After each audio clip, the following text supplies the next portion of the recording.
Just Jim, you're just in time, Kim. You're cutting it fine.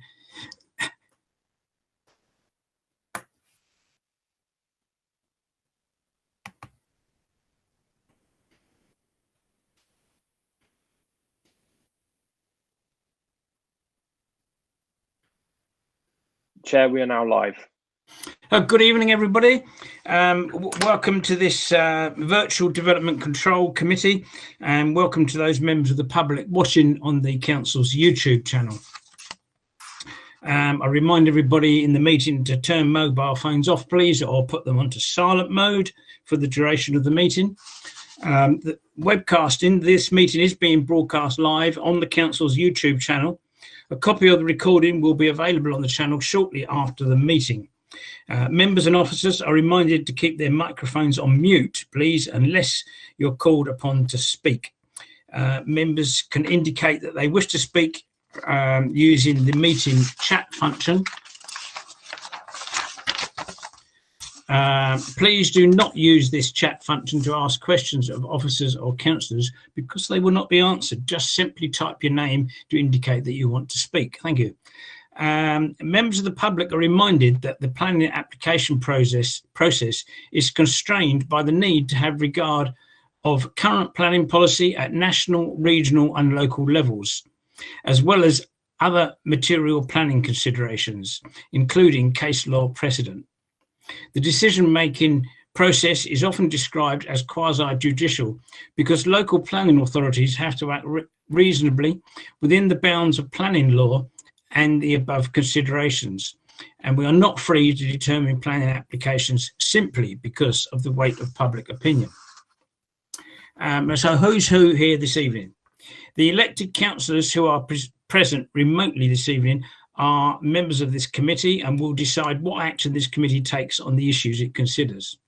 We also have a number of officers present whose cameras are switched off for the most part, and who are here to advise the committee on the issues before it. I'll now introduce the councillors and officers of the meeting. And when I introduce you, I'd be grateful, councillors, if you could just say good evening to indicate and to unmute, say good evening or whatever, and just to indicate that you are here and everybody can recognise you. Thank you. So I'm just going through the list that I've got in front of me.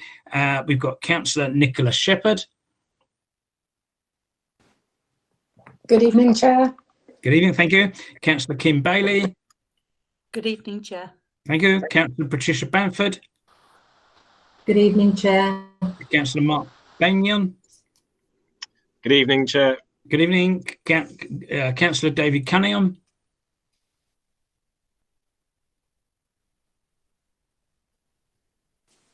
Good evening. Good evening, David. Councillor Lorraine Dunstan, who's Vice Chair this evening. Good evening, Chair. Thank you. Councillor Simon Edwards.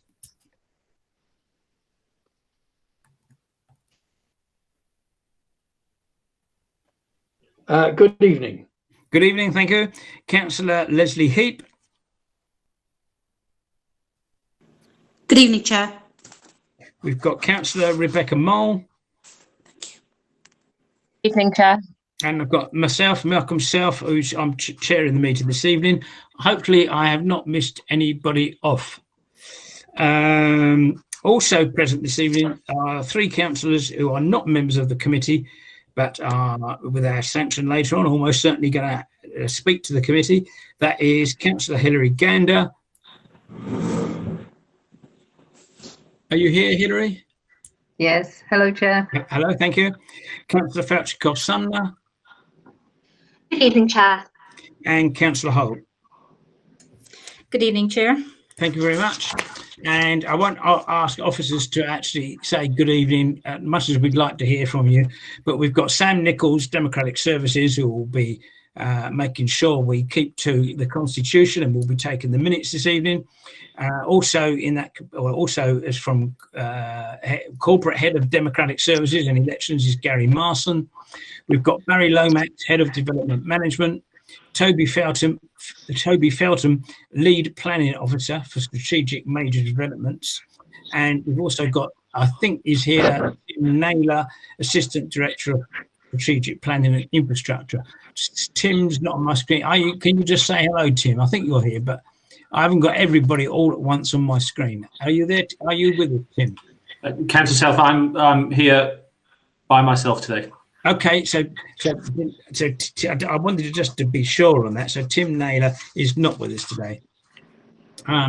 Public participation. There is a registration scheme for residents and applicants wishing to participate on the planning applications that are considered by this committee. And members of the public who have registered to speak will be contacted at the appropriate time to notify them to join the meeting. If we are unable to get in contact with a member of the public, they are unable to join the meeting, then we will read out on their behalf a written statement which they have replied to us in advance. Hopefully that won't be necessary and that they'll actually be able to join the remote meeting. As I said, we've got 3 councillors here this evening who are not members of the committee. There is a provision under Procedure Rule 27 within the council's constitution to permit councillors who do not sit on a committee to address the meeting if permission is granted by the committee. We've received such requests from councillors Gander, Fauchikoff, Sumner and Holt this evening. I hope all members are happy to permit this and that we don't need to go to a vote. If you're not happy with that, would you please indicate now in the chat function, and we will go to a vote if necessary. But I'll pause just for a moment to allow that to happen.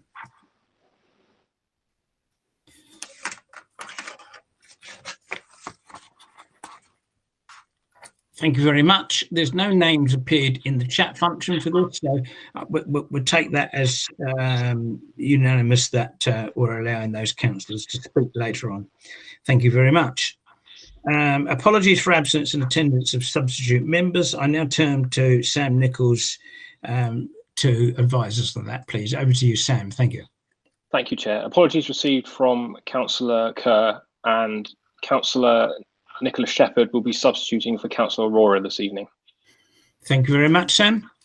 The minutes, we've got 2 lots of minutes. We've got our members happy to approve the minutes of the meetings held on the 21st of May and the 3rd of June 2020.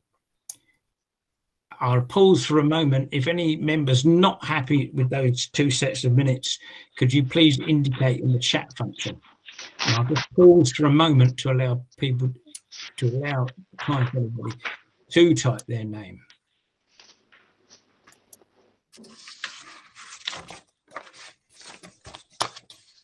There's no names appeared, so we're taking that as agreed, that we've agreed those 2 sets of minutes, and I will sign those minutes when the opportunity arises. Democratic Services will keep them securely, and I will sign them in due course when the circumstances allow.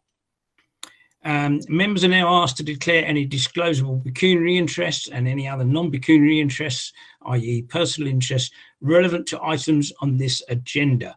If you've got any interest to declare, could you please indicate just put your name in the chat function now. And again, I'll pause just briefly to allow you to type your name.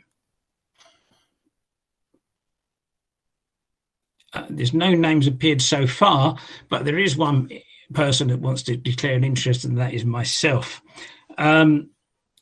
This application was due to go to the Service and Neighbourhood Committee in May or thereabouts, or maybe slightly earlier even, but due to COVID-19 and the lockdown, unfortunately that wasn't possible. At that time it was decided that applications that would have gone to neighbourhood during the lockdown period would be determined as under delegated powers by the Assistant Director of Planning Policy and Infrastructure, who is Tim Naylor. In the event, as part of that process, members of the Service and Neighbourhood Committee, we were invited to provide comments to Tim to aid him with that decision. I, along with about half of that committee, did submit comments. I did put a caveat in my comments that I was still open-minded, but my comments were fairly direct and to the point, and I think the man or woman on the Clapham omnibus might perceive, or is likely even to perceive me as having predetermined this application. For that reason, I will declare a personal interest and not take part in this application. I should add that Tim Naylor's, the Assistant Director's decision was, in fact, on this application and a couple of others that went to other neighbourhoods, was to defer this application to allow it to go to committee, which is why it's here tonight. But since I made such definitive statements in my comments to him, I do feel that I could easily be perceived as having predetermined it, so I will not take part in the decision. And there's no other names appeared for declaring interest, but thank you for bearing with me on that. I'm going to hand over to Councillor Lorraine Dunstone to chair the actual planning item, which is the next item on the agenda. So with that, I will have to leave. I will be signing off from the meeting completely, so I can't influence it in any way whatsoever. I can watch it on the YouTube channel, which I will be doing, and I'll come back right at the end just to close the meeting. So thank you very much, and over to you, Lorraine. Thank you. Thank you, Chair. Okay, sorry, I've just had notification from a resident that they're not getting onto YouTube. But Sam, are you able just to confirm that the streaming is working, please? Yes, Councillor Johnson, we've separately checked and it is working. It may be that their internet connection isn't strong, but it is working. Thank you, Sam. So we'll go to item 4, planning application.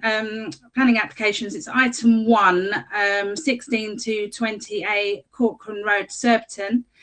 It's a demolition of existing buildings and redevelopment of site to provide 9 new dwelling houses with associated boundary treatment, amenity space, refuge stores and cycle provisions, along with associated parking. Revised layout and access arrangements incorporating 16 and 16A Corcoran Road and amended plans and documents have been received. I'm going to pass over to the Planning Officer, Barry Lomax, to present the item. Thank you. Thank you, Madam Chair. Can you see my presentation? Yes, I can. Thank you. Thank you.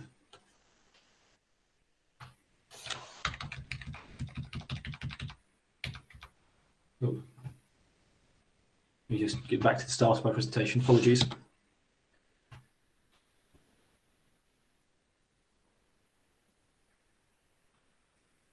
I shall just be 1 second.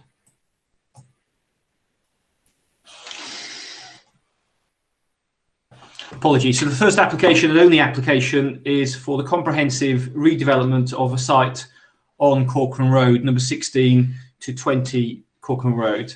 And the application is for the demolition of the existing buildings on site and the redevelopment to provide 9 family-sized dwellings.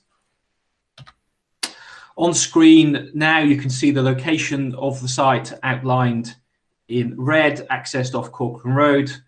And then on screen you see an aerial photograph showing the site with a red arrow. This photograph is somewhat out of date, given that the main property on this site has been subject to recent, well, in the more recent history, fire damage, and looks significantly different than it does on this photograph.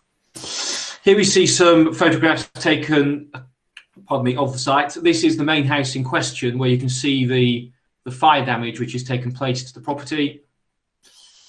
So this is number 18 and 20. Then we see the bungalow on the site, number 20A. And then we see the 2 properties neighbouring the site, 16 and 16A. On site now, you see an existing site plan. As you enter the site from Corcoran Road, as you're entering the site, on your right-hand side to the north are number 16 and 16A. To the rear, to the back, west is 18 and 20, and then you have the bungalow next to the main property. And you probably can't see my cursor on screen, but fronting on number 22 is a building of Townscape Merit, a locally listed building. On screen now you see 2 key constraints maps, the one on the left in blue highlighting the areas of, well, conservation areas. This site falls within the conservation area. You see the number 22 highlighted with a green dot, identifying that it is a locally listed building of townscape merit. And then on the right-hand side, you see a plan showing all those trees which are subject to a tree preservation order. However, it is important to note that given that the site falls within the conservation area, the trees are afforded extra protection. So the proposal is for the demolition of the existing 5, and I put a little asterisk there. Recent evidence suggests that number 18 and 20 has actually been lawfully occupied as a single dwelling house before the fire damage. So the report talks of 5 dwellings, so it is 5, although on evidence it might actually be 4 properties on this site. So demolition of all those properties and associated outbuildings, the erection of 9 dwellings, the provision of 25 car parking spaces, 9 electrical charging points, that's an additional condition on the late material. Cycling parking, sorry, there's a spelling mistake there, would be controlled by condition. And the application involves the removal of 26 trees and their replacement with 44 trees and a comprehensive landscaping proposal.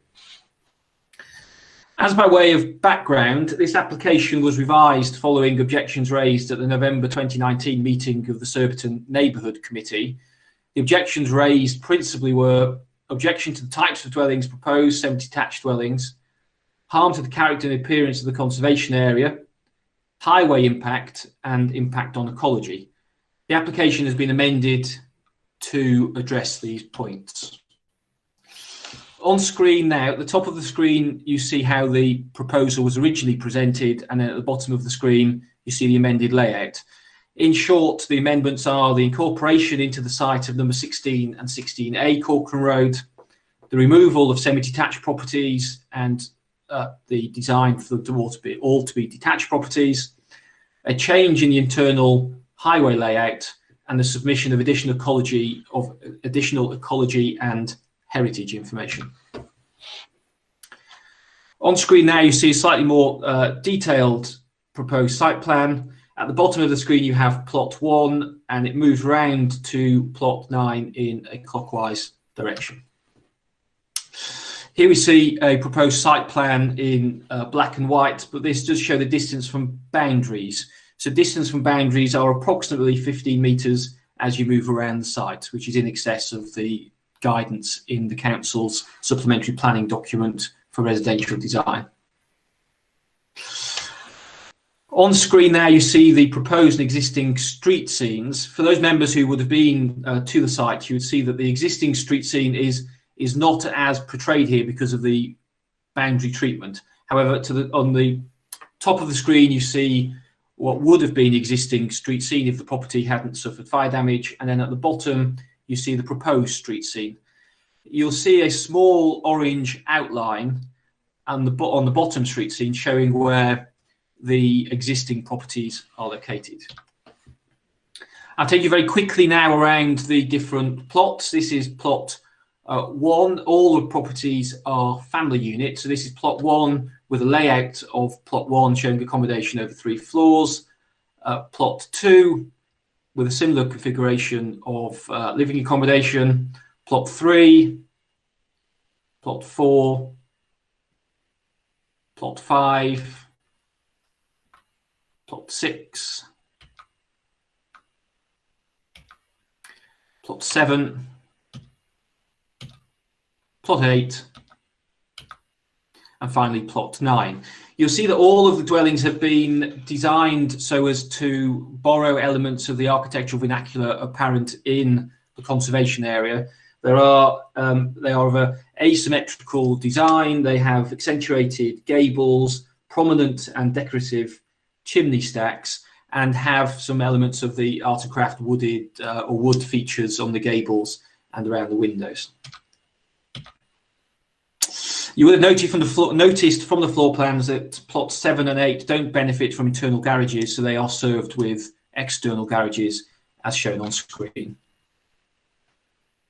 What you see on screen now is an internal section, the top showing those properties to the rear of the site, and then the bottom of the screen, those properties fronting 16 Corcoran Road, or what would have been 16 Corcoran Road. On screen now, you see the landscaping proposal showing a planting of trees around the boundary with some soft landscaping and planting around. But on this next slide, difficult for you to read, but you see the planting to be proposed, 44 plants, and then a significant number of hedge planting, ornamental grasses, ornamental planting the lawn areas. So you're looking at 44 trees and in excess of around 2,500 plants. On screen now, you see an image of the proposed highway access and egress onto Corcoran Road. This has been amended so as to provide for a straight access with passing places and for the provision of a pedestrian route from Corcoran Road into the site. The highway access is around 4.5 metres, well, is 4.5 metres consistently across the site so as to allow for passing places and the safe access and egress of a fire tender or of a refuse vehicle. One of the key concerns that was raised by the Surbiton Neighbourhood Committee was the density of the development and the plot ratios. So it is acknowledged that the proposal would increase the density of the site. It would be moving from 4/5 dwellings to 9 dwellings. But what this plan shows is that there are elements within the conservation area or parts of the conservation area which have also been designed or been developed in a more dense fashion with limited outdoor space. And I say limited in context of the large gardens which appear in other parts of the conservation area. And this provides slightly more detail on the plot ratio comparisons with the other sites within the conservation area. So here you see sites across from this site in particular, which have similar plot ratios, and also the existing site, 16 and 16A Corcoran Road, which is existing property, has a similar plot ratio to what is proposed on the existing dwellings, or the proposed dwellings rather.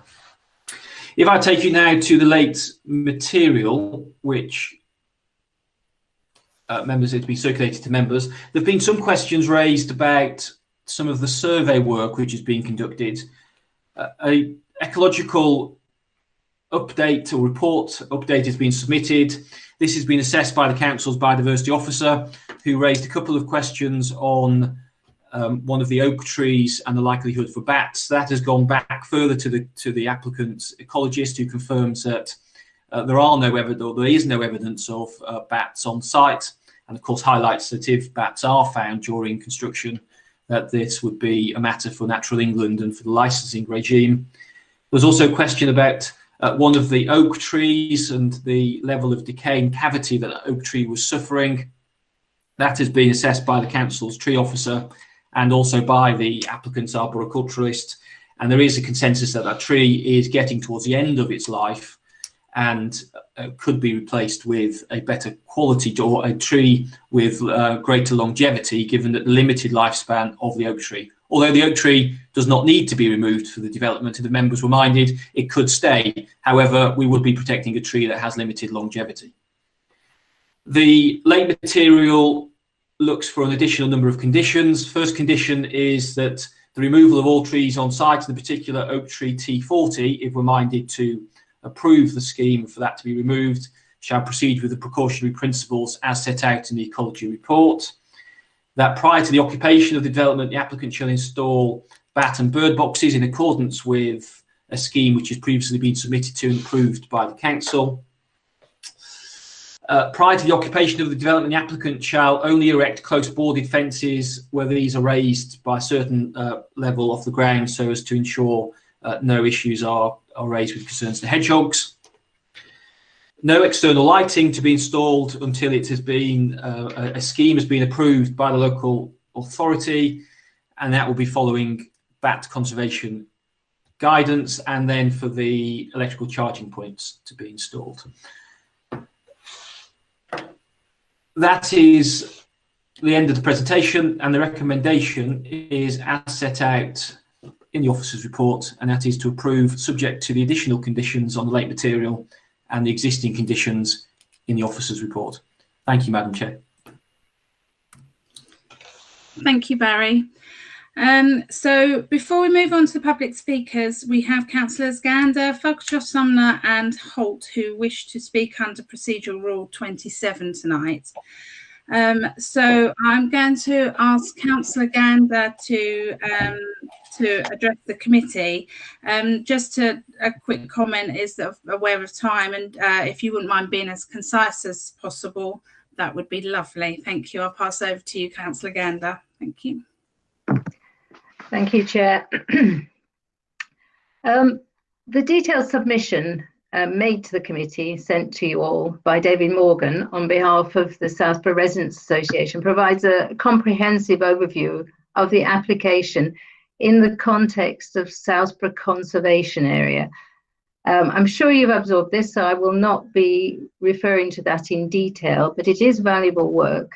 And what I want to pick out are points around preserving and enhancing the conservation area, which I wish to give my own perspective on.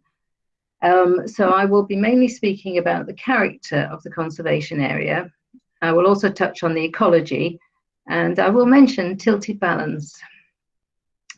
The authors of the heritage statement in their conclusion say that the development will preserve the character and appearance of the conservation area. Interestingly, they don't actually say in that line that they will preserve and the development will preserve and enhance the character of the conservation area. They do use the word enhance later, but I thought that this was an interesting distinction that helped me to work out where I was coming from. The character and appearance of this area is predominantly, as you'll all know, historic, with generous plots and houses, and there's a broad range of types of houses that you might characterize as mansion houses in large plots with mature gardens, each of them with very distinct styles, so there's a lot of variety, a lot of different characteristics. So you might argue perhaps that the design of, say, the building plots 7 to 9 that front Corcoran Road have good designs, and I probably wouldn't argue with that. Their individual details even distinguish them from each other. A balcony here and a doorway there that are a bit different. So you might say that this is preserving the character of the area. I would hesitate to say that these plots enhance it. The houses and the plots are significantly smaller and are very similar to each other in comparison with the individuality of the larger historic houses that surround them on Corcoran Road. And if you look just simply at the relative sizes of those houses compared with the ones that flank the site in your documents, you'll see that there's a big difference. One of the characteristics of the conservation area is glimpses of hedges and trees through the plots as you look into them. And you won't be getting that from these properties, which are very much shoulder to shoulder in comparison. I think it's notable that there keeps being mentioned, there was when we had Surbiton neighbourhood, that Hailsham Close is within the conservation area. A very small part of Hailsham Close is in the conservation area, not all of it. Now, of course, there are smaller houses and smaller developments. The drive opposite is in the conservation area, but that doesn't necessarily mean this is what we would want to do now to preserve and enhance this conservation area. Turning to within the site, there I'm even struggling to argue that we have preserved the conservation area. Dividing the plot up into 9 lots leaves their individual gardens very small by comparison with their neighbours. And the large contiguous area that you can see if you look on Google Earth, which runs all the way from Langley Avenue to Woodlands Road, all the way along the back of all the gardens that abut each other, if you like, between Corcoran Road and Ashcombe Avenue. That's severely compromised by the row of houses that will be at the rear of this site. This isn't enhancing the large gardens that characterize this area. And if you think of when all those parking spaces are filled up with cars in their front gardens, the characteristic, which is mentioned as part of the conservation area, that as you enter a site, it opens up into a large area, will also be missing. It'll be opening up into a lot of houses in comparison. There's another element which is missing, and I'm turning now to the ecology. So when you interrupt a large area like this, you're interrupting area which is perhaps valuable to wildlife. Now, whilst the ecology report found no evidence of protective wildlife living on the site, it's not hard to imagine that if you were to enhance this site, you would preserve that uninterrupted green space that I described rather than building on it. This would provide an opportunity for bats to use it as their feeding route, which may well be happening now, even if they're not roosting on site. There is, of course, for people, a huge amenity value to the private gardens remaining as they are large, and the conglomeration becoming like a parkland in the area. I'm wrapping up now, and I'd say that the imperative seems to be to get the maximum number of properties on this site. As councillors well know, the tilted balance argument is an important one. As the borough is unable to provide a 5-year land supply for housing, we're all too well aware of the need to set aside minor niggles about a planning application in order to ensure that houses get built for our residents. But the need to preserve and enhance a conservation area is an important consideration which should not be lightly set aside. The net increase in dwellings is a mere 4 or 5, depending on whether you count it as what the existing number is, and therefore is not a material increase in terms of housing supply. I like these houses. I may even aspire to live in a house like this, but it doesn't mean that these types of houses are appropriate for this conservation area. Thank you. Thank you, Councillor Gander. Councillor Falktrust-Sumner, if you wanted to come and address the committee, thank you. Thank you, Madam Chair. I'm happy if Councillor Holter's ward councillor would like to go before me. Otherwise, I'm happy to continue as scheduled. I've done it in the way that I received the question. So if you wanted to go ahead, that would be lovely. Thank you. Thank you.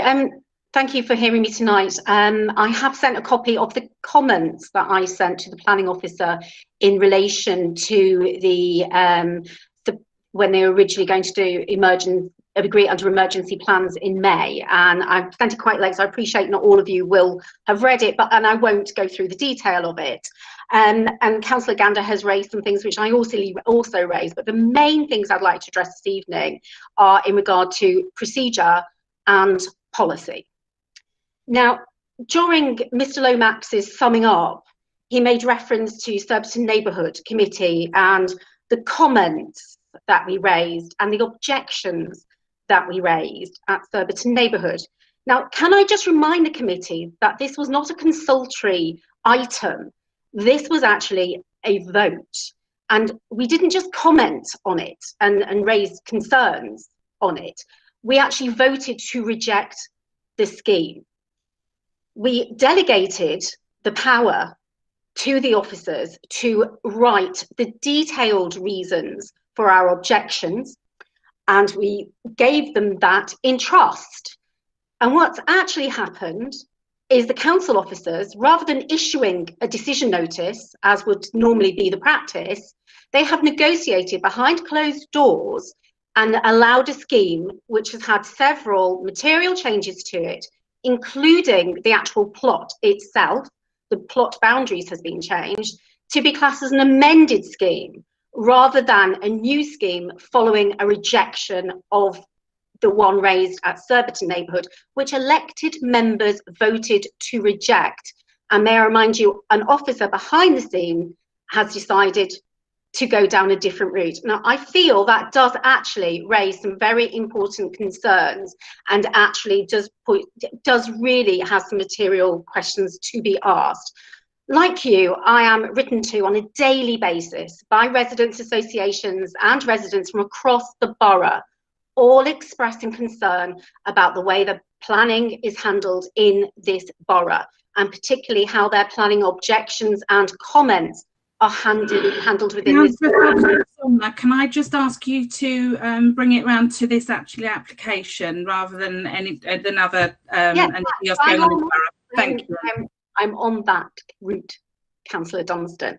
Now, the reasons why I've been written to by a number of people about this is that they feel the process has fallen down.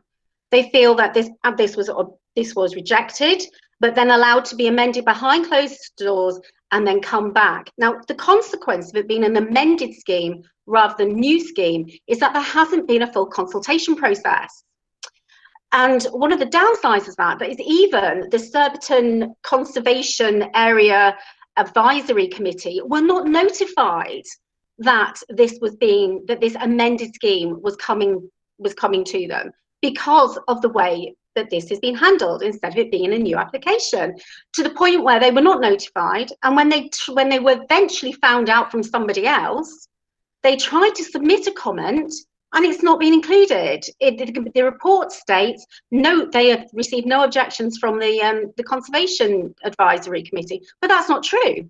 They objected to the original scheme that was rejected but then amended, and they attempted to submit their objections to this one. And so there are serious problems within this report. I would also like to question the reason why it's come to DC as well. This was supposed to come back to Surbiton neighbourhood. Now, many of you, and particularly Councillor Edwards, will be familiar with the details of the Localism Act 2011. Now, what has happened in saying that by councillors commenting on a scheme as requested is actually contrary to the Localism Act 2011. We are perfectly entitled to do that. That is not predetermination of any kind. In fact, according to the Localism Act, predetermination doesn't exist. And so I would ask why it's come to DC rather than coming to Surbiton neighbourhood, as you would expect it to happen.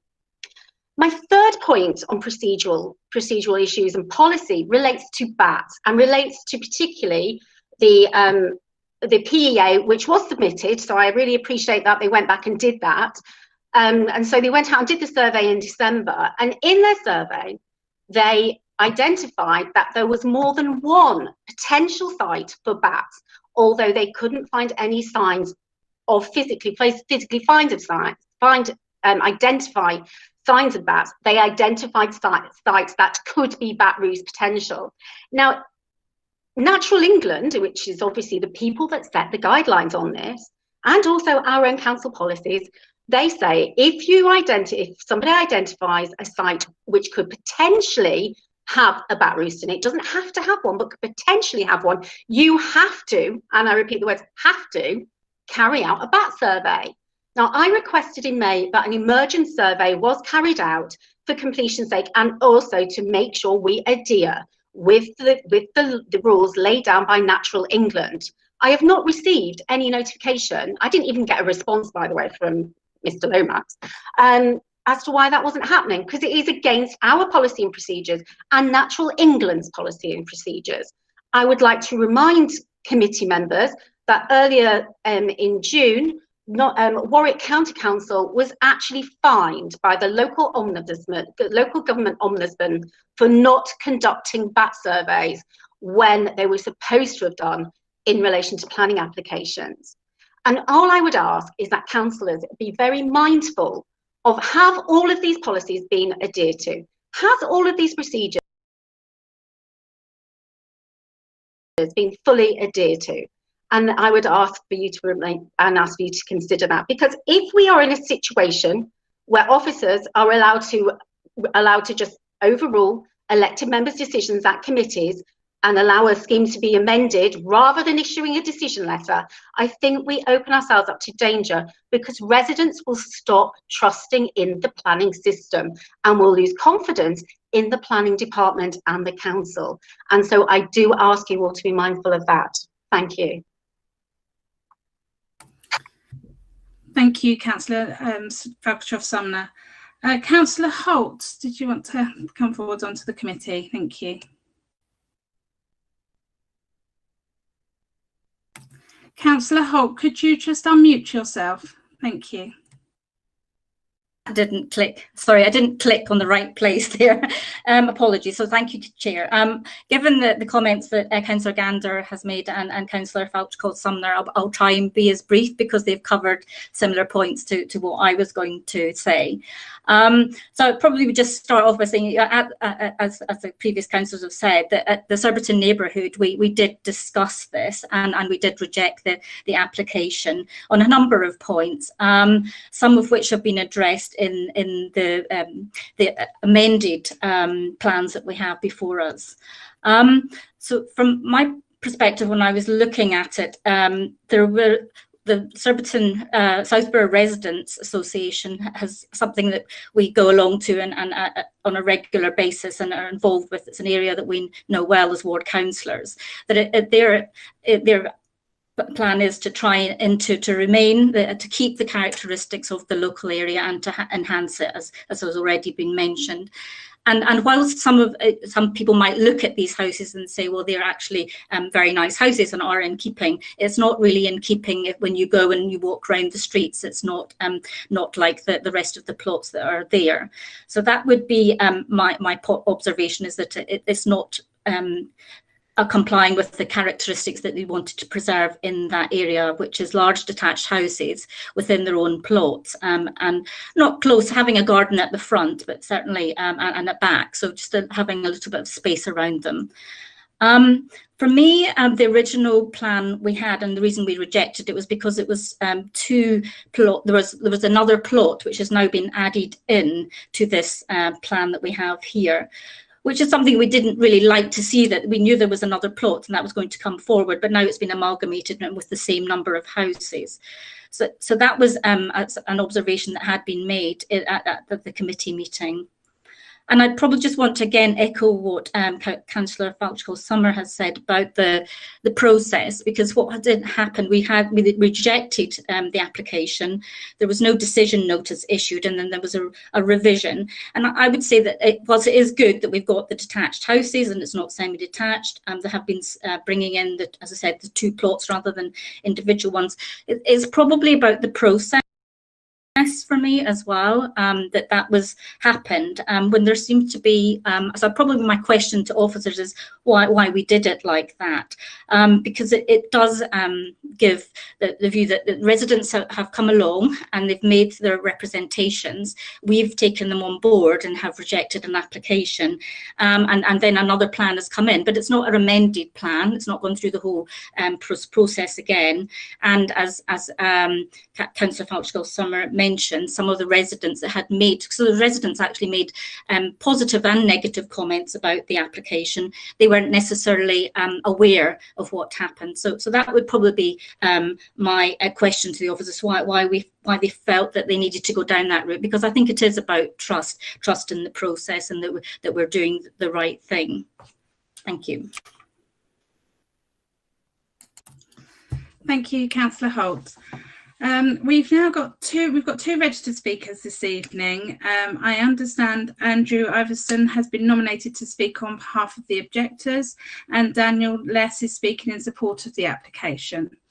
Welcome to the meeting. Andrew, if you wanted to now address the committee with your comments, you are reminded that you have 5 minutes to speak. We'll let you know when you have 1 minute remaining and when your time is up. So if you want to unmute yourself, welcome to the committee.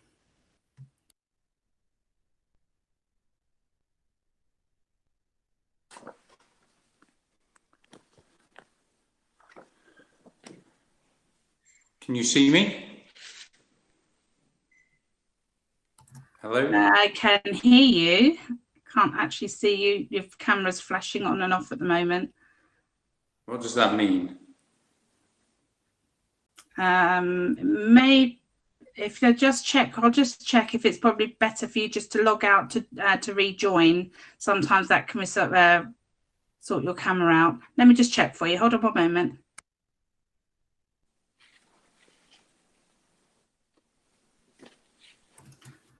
Sam, what's the best way to deal with that?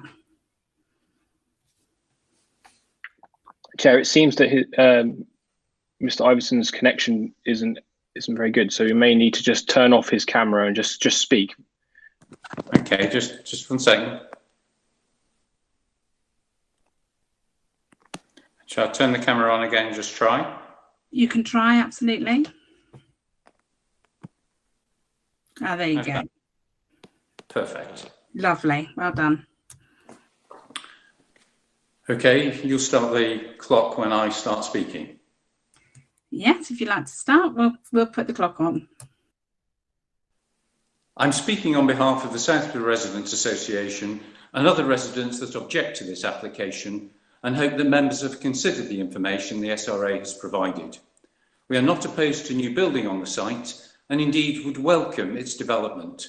We also appreciate the pressure to approve more house building in the borough. However, whatever is built in the Southbury Conservation Area, a material heritage asset which the Council has a duty to preserve and enhance, must reflect the local environment. Put simply, this application seeks to cram too much onto the site and accordingly fails to respect the character of the conservation area or meet various policy requirements.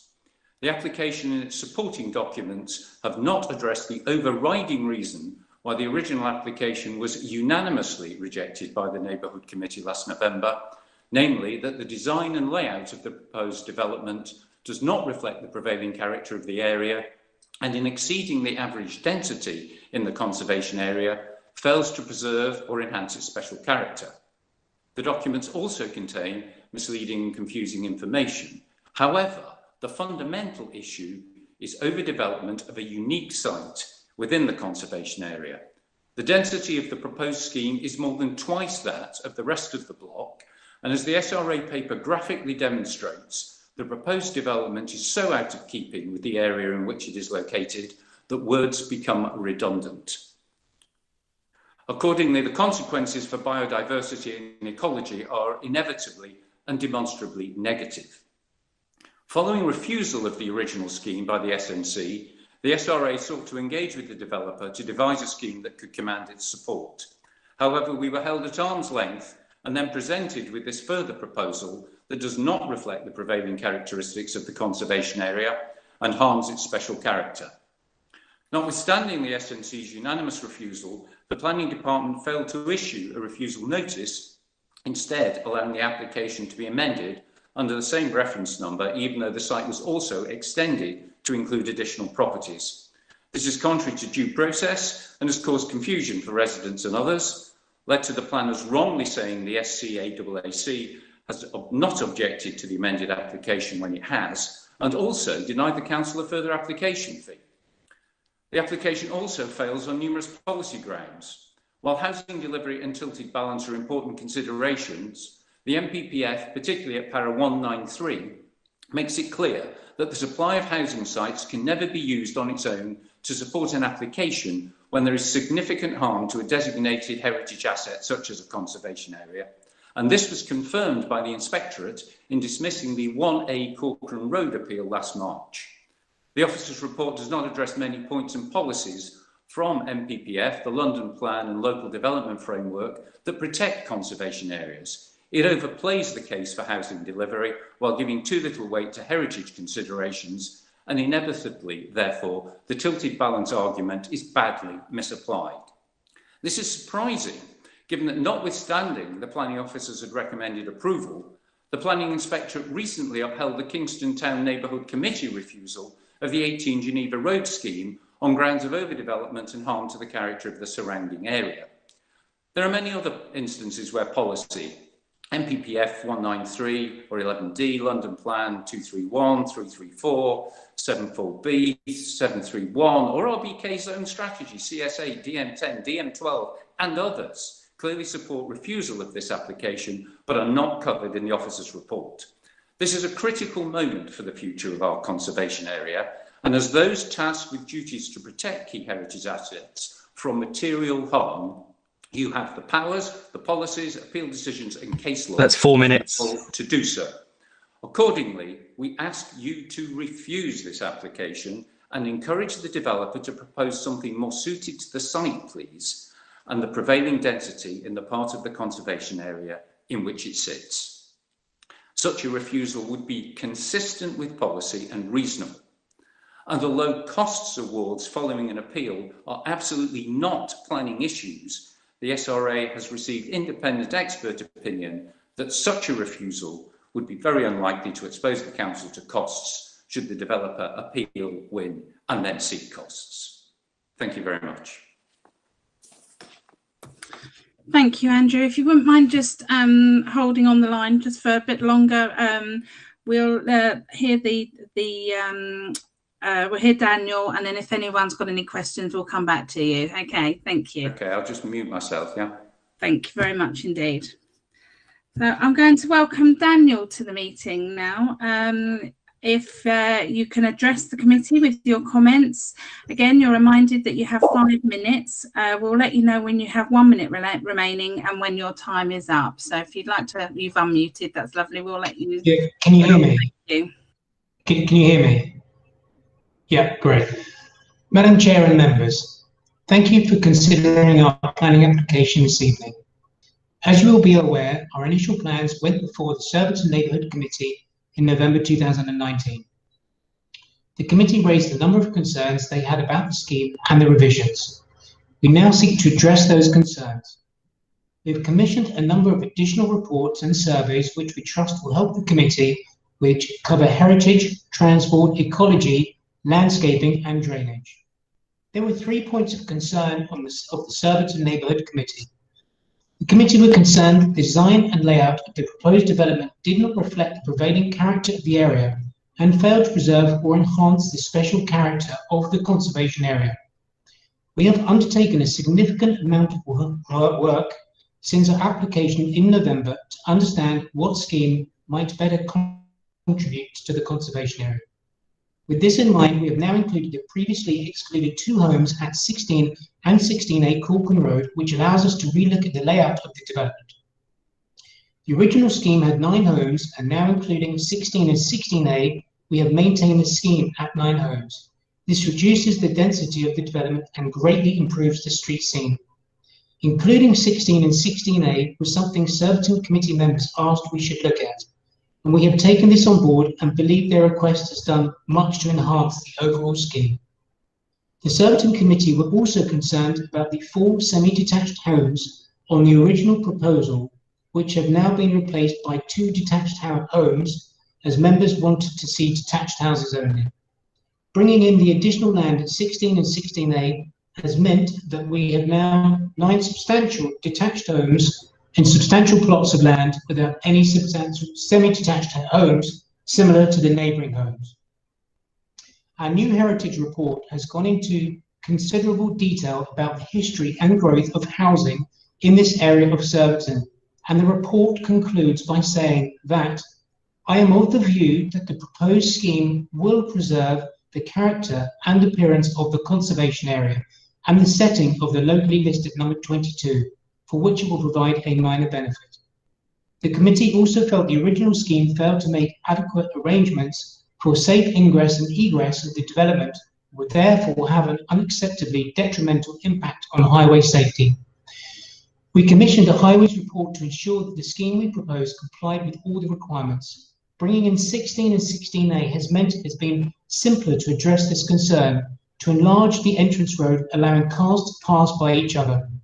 The report contains significant data on trip counts and traffic flow generation, but on the specific point of access and servicing the conclusion says, this report confirms that the changes we have made improve both the vehicle and pedestrian ingress and egress as well as provide more than adequate space for refuse and other such vehicles entering and leaving the development.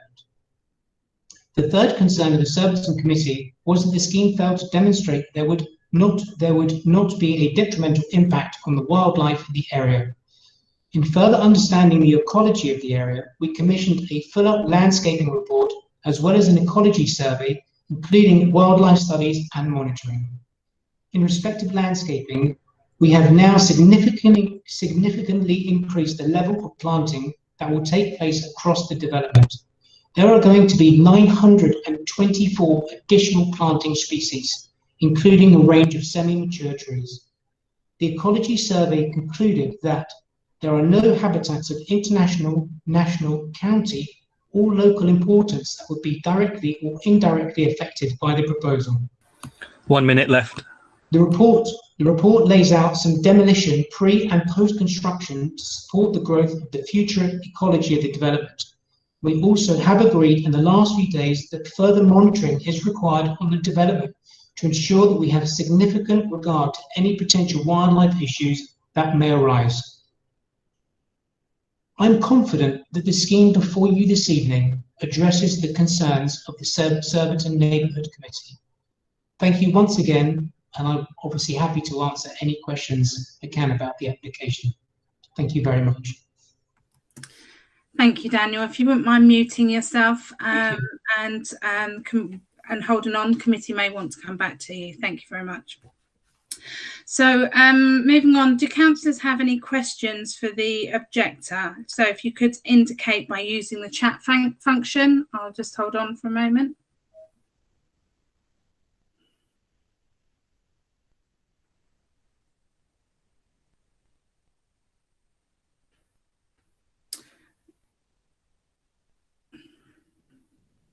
No. Oh. I can see Councillor Edwards tapping away, and I'm not sure if he's trying to put a name in. Are you wanting to come in, Councillor Edwards? No.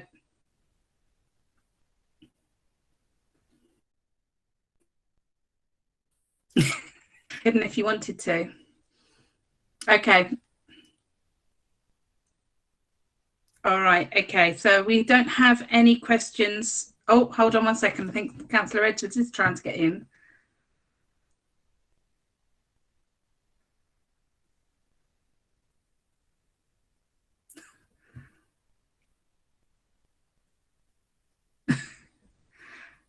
You're going to come out and come back in again. Okay, so we'll just pause for a moment while Councillor Edwards comes out the meeting and comes back in again, if that's all right.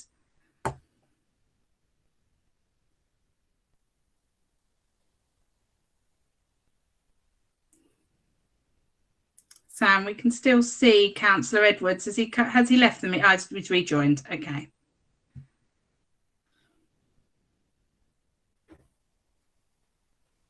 Yes, so he seems to have rejoined the meeting. Okay.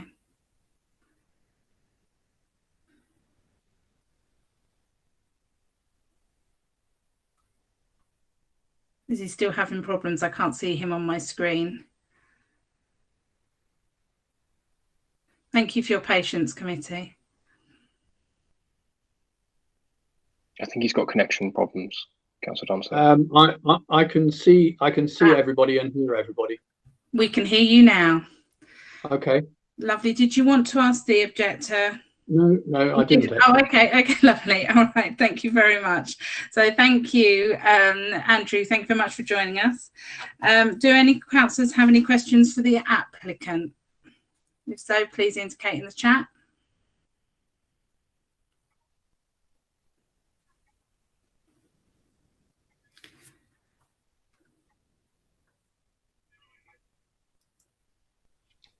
Nope, I have no questions for the applicant. So thank you, Andrew and Daniel. That concludes our public participation. You may now leave the meeting and can follow the rest of the proceedings on the YouTube stream. Thank you.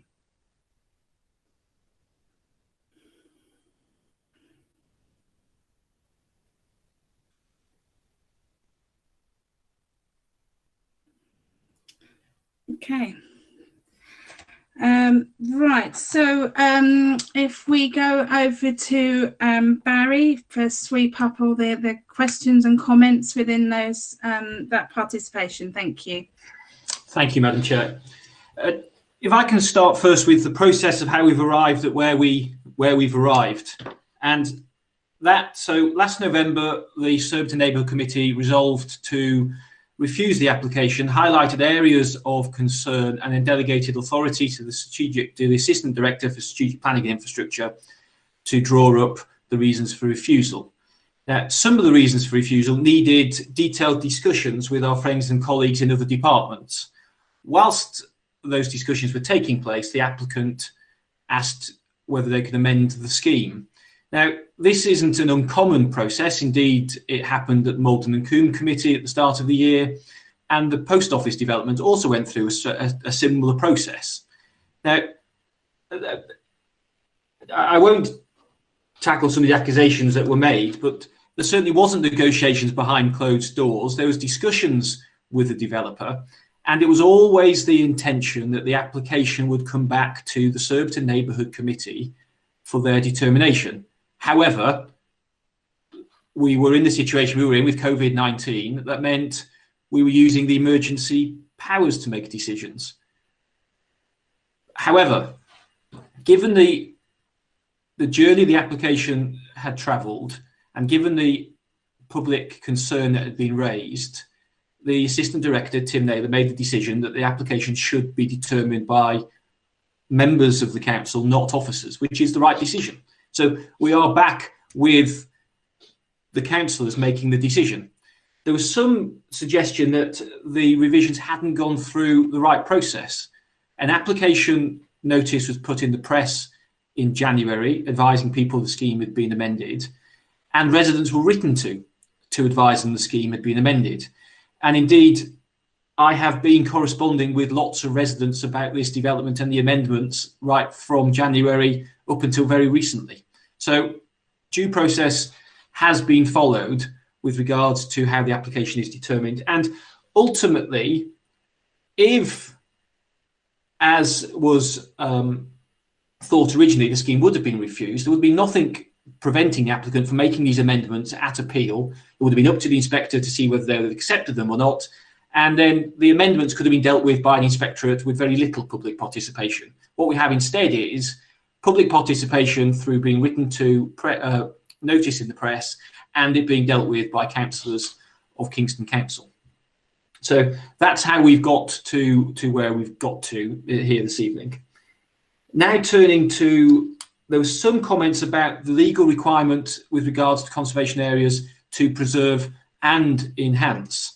The legal test, as found in section 72 of the Planning List of Buildings and Conservation Areas Act, is to preserve or enhance. Preservation meaning to cause no harm, as the courts have determined. So preservation is to cause no harm, or you are to enhance the special character of the conservation area. So if the development causes no harm, it preserves and therefore meets the statutory test. So I just think it's important to set that out. It is an or, not an and. I think they're the key points. I don't know, Madam Chair, whether there's anything that you would like me to cover in particular in response, or I'm happy to just take questions as usual. Thank you.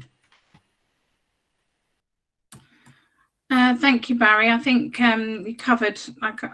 We'll go over to the to members of the committee, and they'll come back with any questions in addition. So thank you. So I'll now call upon members who've either notified me in advance that they wish to submit a question, or if any member wishes to do so, please indicate now by typing your name in the chat function. And these are questions to the officer, please. Thank you.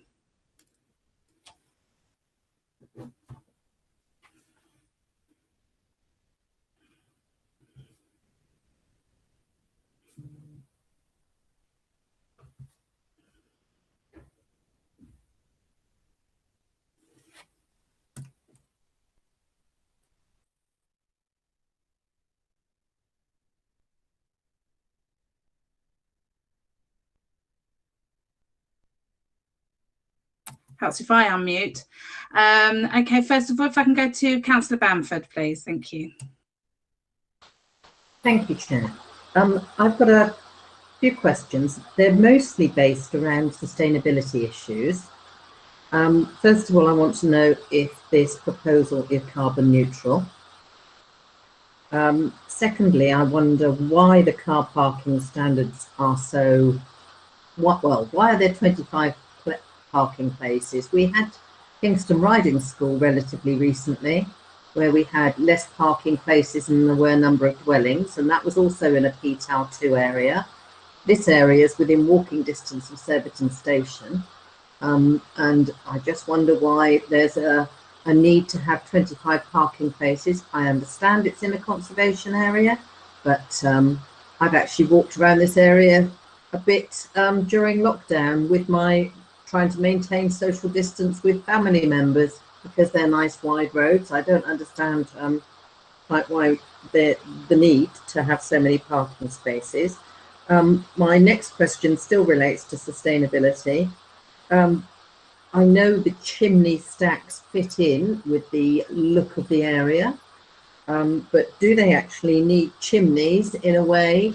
I'm really inquiring about the heat source because I hope there's no fossil fuel burning proposed in this application. And could you also clarify the heating method and if there are any solar panels to be incorporated into this scheme? I am aware that not everyone likes the look of solar panels. I don't know if there are panels approved for a conservation area, but I do know that you can get roof tiles which incorporate solar panels. And could you also address the point that Councillor Falchikoff-Sumner raised around not conducting a bat survey, because I'm not quite sure. I know you talked about the process and the ecological survey, but I just wondered if the issue of the bat survey is properly addressed. I'll leave it there. Thank you. Thank you. If we couldn't mind just pausing for one moment. We've lost Councillor Bailey, so if we could just hold on, that would be good to see if we can get her to rejoin the meeting. Thank you.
Chair, just so you're aware, I'm trying calling Councillor Bailey at the moment, and we're just trying to get through to her now. Thank you, Sam.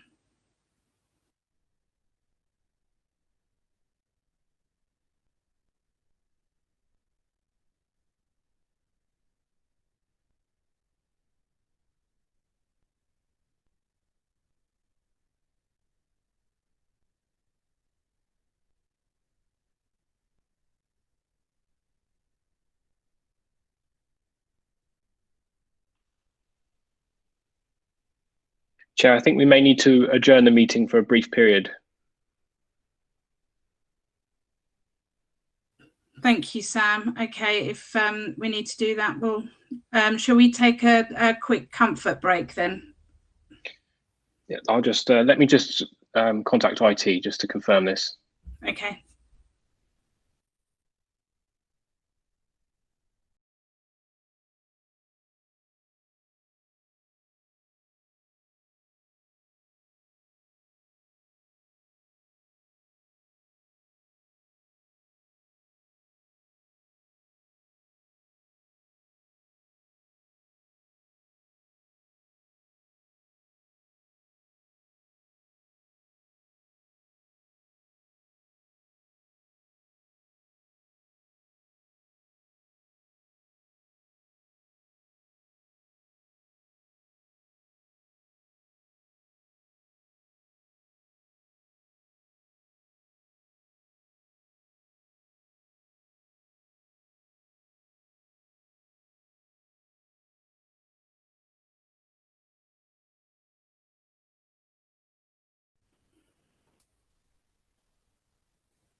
Chair, just to confirm, we're live now.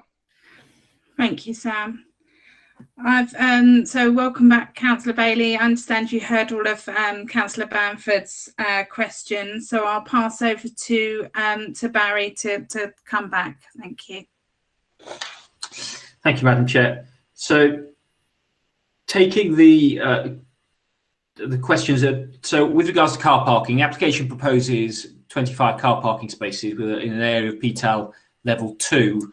The number of spaces is linked to the size of the properties. They are 4, 5, and I think maybe a 6-bedroom property. However, if members think that there is an over provision of parking, well, that would be in the gift of members to impose a condition to require a reduction in parking, say to 2 spaces per dwelling. So it would be a member's gift to reduce parking if they felt that was a consideration that they wanted to deal with. Looking at sustainability, the proposal is for all properties to be using a mix of air source heat pumps, photovoltaic cells, underground heating and heat recovery systems. So there would be no fossil fuels.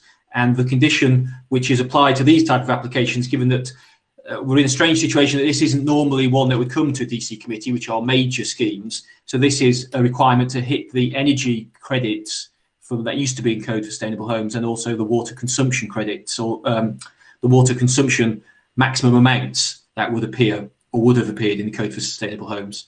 So it's a slightly different metrics we would be assessing it against. But certainly with regards to car parking, that could be reduced if members were minded, and with sustainability, details of those metallic cells will be caught up by the external architectural detailing conditions that are required. So they would be required, if members are minded to approve, to be installed in a way that is sympathetic to the conservation area. And I'm not quite sure what would go on in the chimneys because there isn't burning of fuel, so they wouldn't be serving that purpose, but they are a key architectural feature in this part, which is why we would like them to remain. But they might be somewhat redundant in terms of they wouldn't be acting as a chimney. Thank you, Madam Chair. Thank you, Barry. I think Trish also asked about the BAT survey and heating method. Sorry, on the BAT survey. So when the Surbiton neighbourhood rather made their comments, the comments were passed on to the ecological consultants with the application, and they visited the site in December and found no evidence of bats, and that substantiated and complemented their earlier survey of last year. Now, there seems to be some misunderstanding on, and I've had this conversation previously. The National Planning Practice Guidance is clear that we should be asking for surveys in a proportionate manner and when we think that there is a likelihood of a protected species being present. The applicants have done 2 site visits and found no evidence of species. So therefore, in terms of discharging our legal obligation under Section 40 of the Natural England Rural Communities Act, which is we must have regard to biodiversity, officers conclude, and we have discussed this with our biodiversity officer in council, that we have sufficient evidence to justify the conditions we're looking to impose so as to conclude that we have had regard to biodiversity, and given some of the recommendations, could see an enhancement on the site. Thank you, Madam Chair. Thank you, Barry. Councillor Edwards, if you'd like to come in. Thank you very much, Chair. I, along with Councillor Blanford, have a number of questions, and I'll just rattle them off. The first is that I think I'm right in saying that as a council, we don't have a specific policy concerning backland development, only one which sort of touches on it generally is about the character and appearance of an area. That said, I'd like specific confirmation that the quote in the SRA's letter from the Southborough Conservation Area appraisal at 6.9 concerning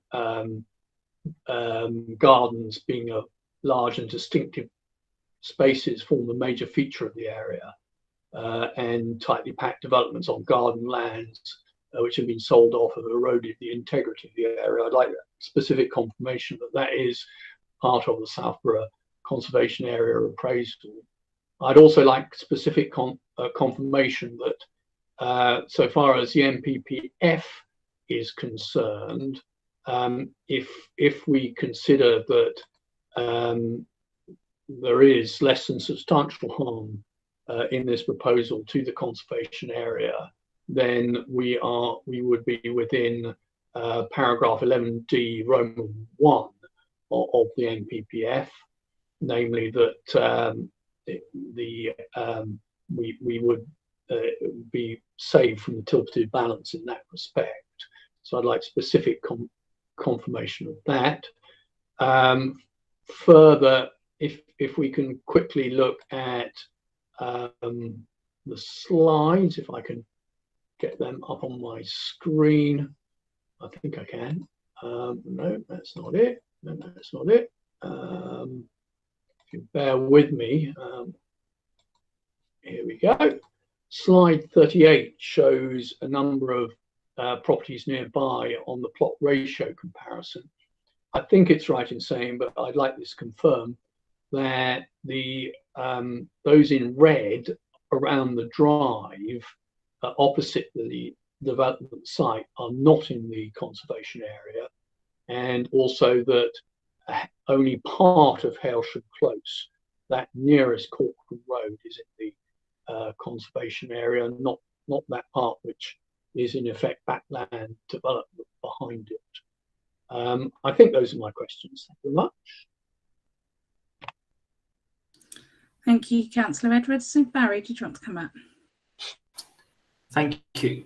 So on the first point about backland development, garden development, however you phrase it, the National Planning Policy Framework suggests that local authorities might wish to impose such a policy, but this council hasn't or does not have a specific policy that says garden development is unacceptable. What it does have, is you're quite right, is policies that talk about protecting character and appearance. So if you are to conclude that building in a garden is out of character or appearance and would be harmful, you would look at policy DM 10. Looking at the conservation area appraisal, it does identify that there has been, and I'm paraphrasing, densification around the site, which has caused harm to the conservation area, and it does link or does highlight some of the properties around the site that do detract from the conservation area. Looking now at the question on the tilted balance, you're correct. If the committee concludes that there is harm to the heritage asset, and that harm, in line with paragraph 196, I think, is not outweighed by public benefits, well, then we're in a situation where the tilted balance is disengaged, and the framework would provide a reason for refusal. So yes, if there is harm to a heritage asset and that harm is not outweighed by public benefits, the tilted balance is disengaged. If we conclude that there is not harm to the conservation area, well, then we're still in a situation of having the tilted balance in play.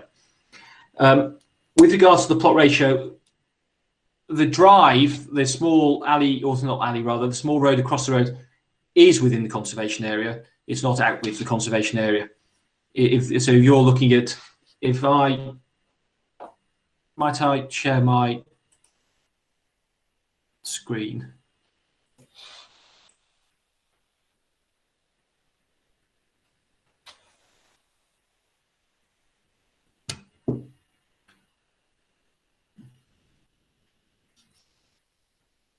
So this is the extent of the conservation area, and the drive is, so we're talking about the same drive, this road here that leads to these properties in this location.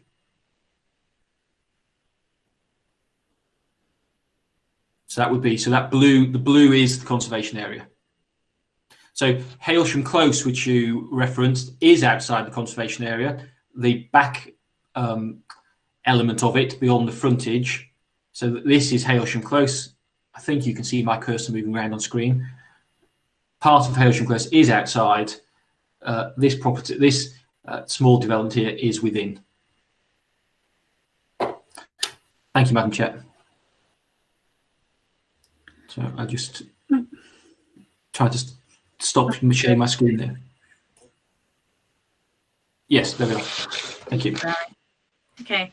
So if I go on next to Councillor Bainan, please. Thank you, Chair. So it's about affordability, affordable housing. I understand it's not clear cut for the various different policy guidelines. It seems that it's not clear cut whether they developer would be obliged to meet the affordability criteria. But I remember when this came to Surbiton Neighbourhood originally, where I also sit on Surbiton Neighbourhood Committee, there was the feeling that the developer had come forward with specifically 9 developments, excluding the 2 others we've already mentioned from the original application, because of the affordable housing issue, and if they had included the further 2, that would then require them to make an assessment about affordable housing provision. So that was a feeling amongst some of the councillors that was part of the reason why it had been split. And I see now that they've been combined, the total number of housing is still 9. It hasn't gone up to 10 or 11. So I was just wondering if that would have made a difference. If it had been a couple more houses, would that then have made it clearer in terms of the position with regard to providing affordable housing? Thank you. Thank you, Councillor Bainan. Barry, did you want to come in? Thank you, Madam Chair.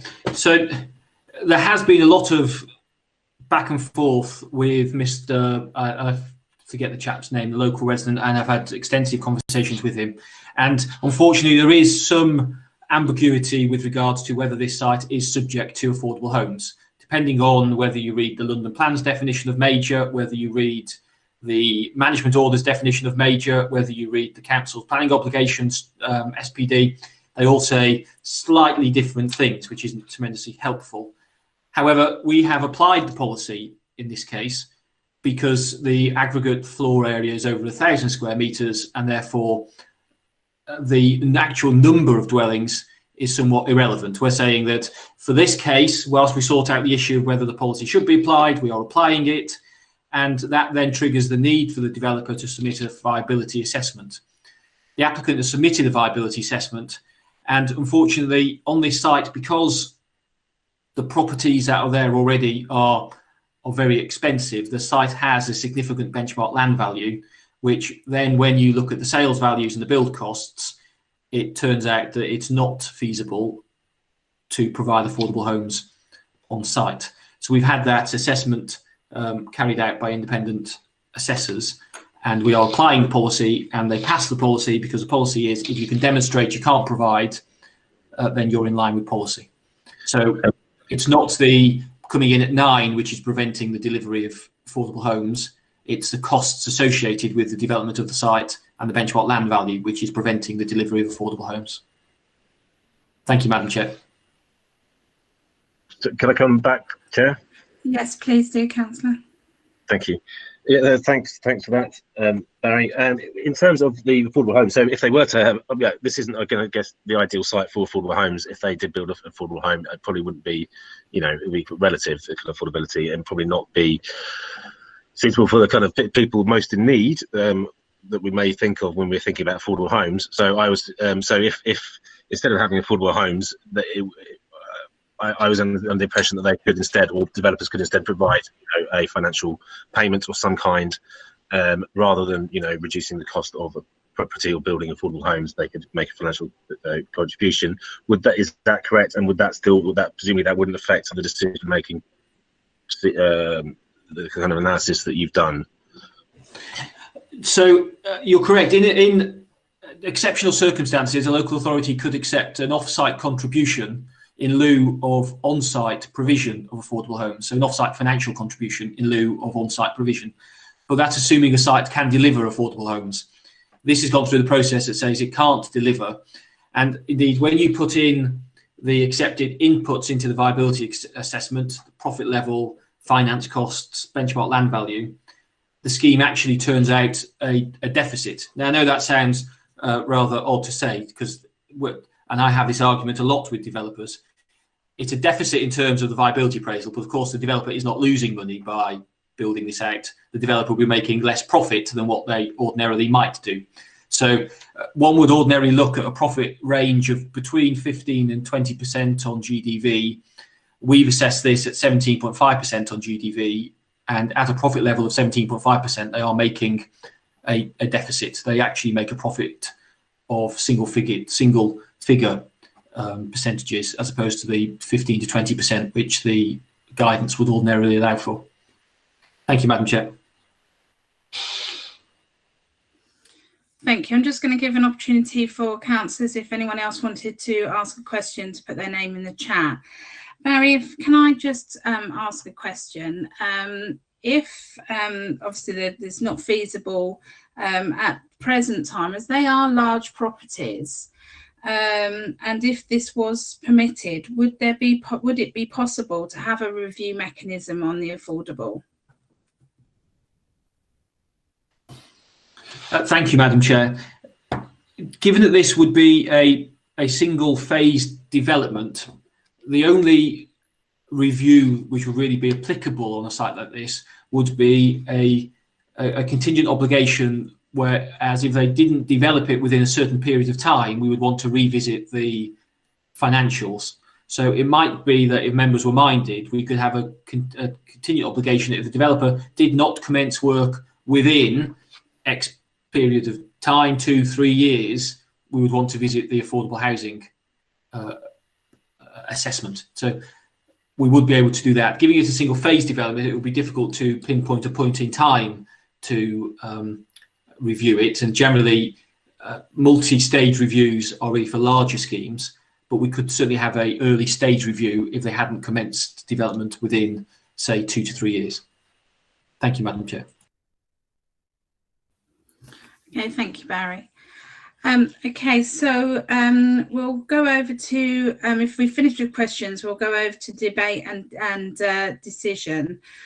So I will now move the recommendations on pages A15 to A23. Is that seconded? Yes, that is, yeah. Thank you, Councillor Bailey. So I'll now call upon any members who have notified me in advance that they wish to speak, or if any other members wish to do so, please indicate now by typing your name in the chat function.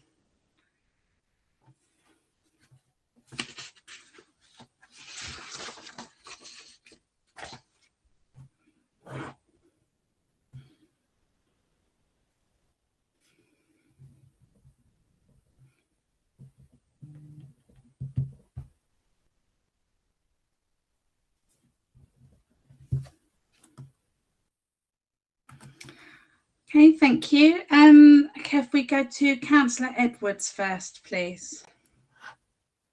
Thank you very much, Chair. I'd start off by saying a word or two about affordability. Obviously, given the ambiguity, I suppose we've got to decide this application on the basis that there is an affordable housing requirement. We're not in a position to adjudicate upon that. If it went to appeal, if there was a refusal, then I suppose the inspector would have to come to a decision about that if it was one of the reasons for the refusal. Obviously, I've read the viability assessment, and it's a very straightforward one because, in a sense, this is quite a straightforward scheme. And there are two big variables in it. One is the existing use value, leading to the benchmark, and the other is the expected gross development value. I'm not qualified, obviously, and neither are any of us qualified to go behind the views stated in the viability report. I confess I find some of the values attributed to these properties slightly surprisingly low, but that can't influence my decision. And therefore, we're stuck with expert evidence that there is nothing in this site for affordable homes, and our policy is that we that it's all subject to viability, and we have an appraisal which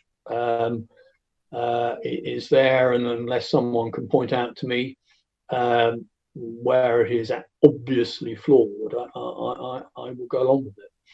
As regards the conservation area aspect, that does concern me.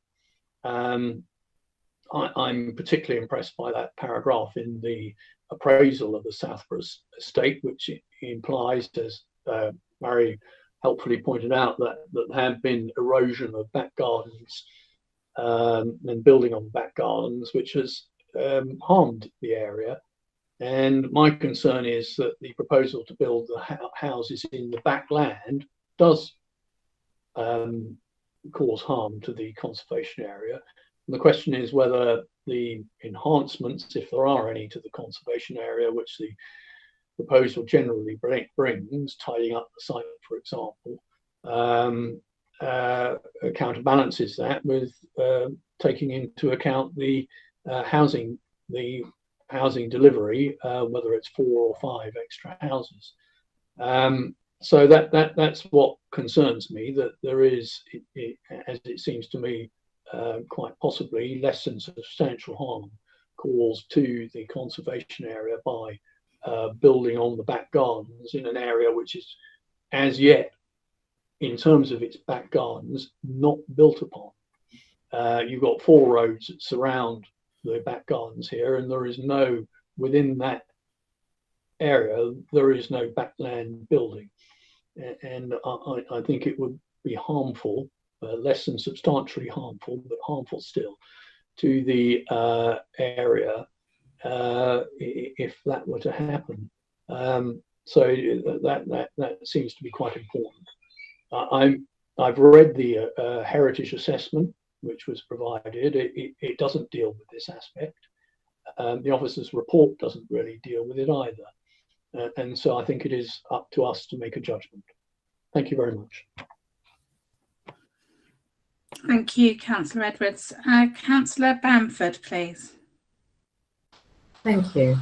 I go back to the question that I asked earlier and the response received from Barry Lomax in respect of the incorporation of photovoltaic panels or cells incorporated into roof tiles, and I would like to add a further condition, if possible, that they are incorporated as part of this development were we minded to permit. That's the first thing, so I'd be wanting to add a condition in relation to that, as suggested by Barry Lomax. The second thing is, during lockdown, I think we've noticed the increase in pedestrian footfall and the use of cycles, and I realise that using public transport at the moment is slightly more complex, but we're told that it's possible, and if you wear a mask, etc.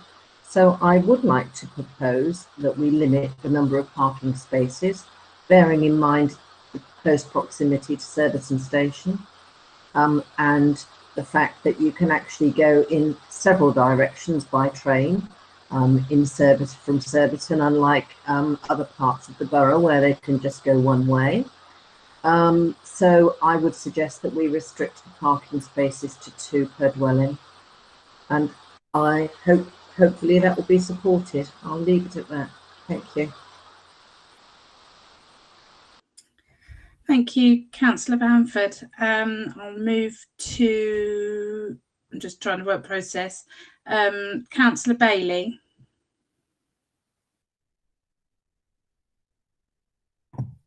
Hello. Yeah, I just want to make a point about conservation area. I know Barry has sort of outlined what it is. I mean, I was reading a report today from the English Heritage on the value of place, and very much on the responsibilities of the local authorities. It says it's not just a device for preventing change or new development, and it gave a lot of nice examples of the way people of different conservation areas within London, and how the facades have been used to hide perhaps modern applications and being quite progressive about being a conservation area. So I don't think it's a matter of pickling things in aspect. I mean, the area itself changed from 1895 to the 30s. You know, the bigger houses went, the estates went, and the 30s estates were built. So there are periods in time when we expect some change. And I think we're going through that now with the pressure on housing.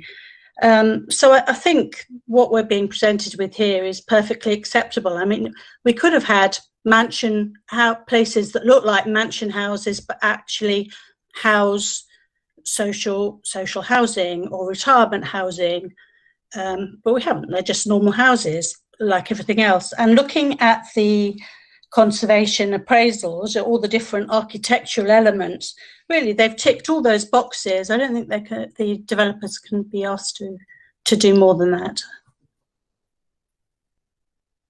So you know, I'm in favour of the houses. I don't see why it's that controversial, to be honest.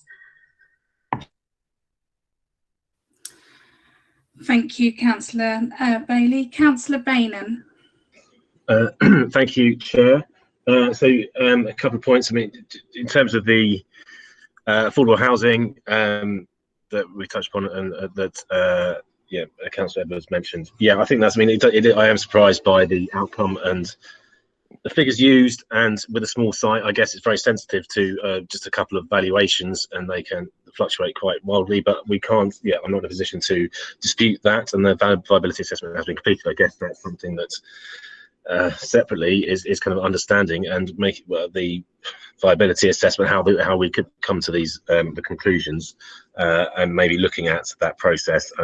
That's something for outside this meeting, but we have been presented with the assessment. Sorry. Councillor Bailan, we've just lost Councillor Bailey again, so could you just hold on one moment? Yeah, I'll hold fire. Thank you. No, I'm here. I'm here. I heard Councillor Benyon. Okay, lovely. Thank you very much indeed. Sam, is that okay? Yeah, great. Thanks, Chair. Lovely. Okay.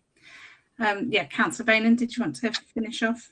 Yeah, thank you. So yeah, I don't think we kept well in a position to kind of dispute that. I think it's unfortunate that there can't be anything done on that front from the conclusions of the report.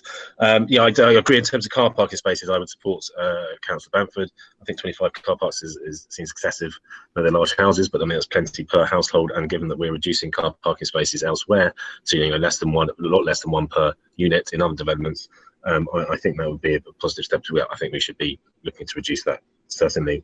And then in terms of the character, I mean, I think I struggle a bit. I mean, I know this is a conservation area, and we've got to look at it in context, and we've got to look at each kind of development in context, specific to and judge its own merits. But when we're looking at density of other developments that we're permitting, when this one, it's slightly, yes, it's less dense than average. I don't think it's not kind of necessarily, there's other couple of other properties or in the conservation area that may be as dense as this, so it's not completely out of character. They are still detached homes, so I think on balance, I mean, it is subjective. I'd note that a couple of people, there have been a few, about 8 or 9 people did respond in favour of the application, which in my experience is unusual. People are normally kind of against or maybe slightly indifferent, and not they're actually kind of writing in favour. It doesn't happen as much in my experience. So there are obviously people that are that don't see that it's a kind of detracting from the conservation area. I agree it's subjective and not everyone's going to be comfortable with it, but on balance I think that I would support this. It does increase a handful of homes extra. I mean, that's not going to make a huge difference in terms of the borough, but I mean, it is increase in housing, and there's still kind of large properties, and generally in terms of design in keeping with the area, I feel. So those are my comments. Thank you.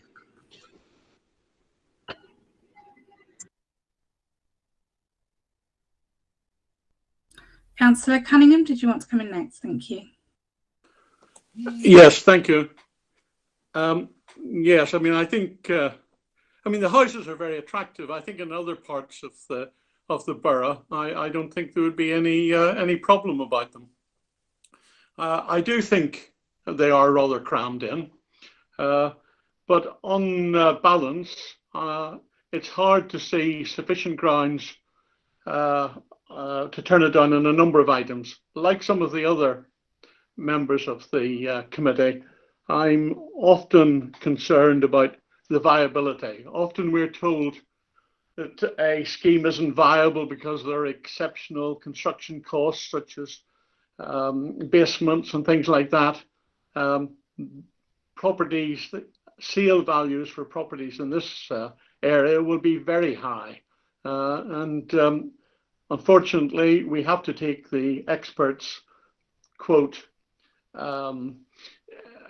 decision on this, but I'm really cynical about it. I think there does seem to be worthwhile putting a limit on when we should do a reappraisal. I take the officer's point that it will be built probably all out at once, and therefore it would have to be a time scale on construction. But I think we should definitely, if we are to vote for that, seek that, because I don't believe for a minute that the viability would stand up in the long term.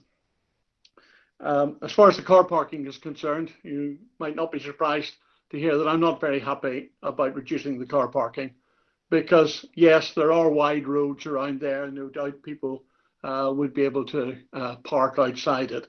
But I think if you reduce the number of car parking spaces on a development like this, where 2 cars will not be adequate for this sort of development, if you're going to pay the sort of cost that these houses will attract, they will have more than 2 cars per dwelling, and therefore I'm not at all happy about the parking requirement.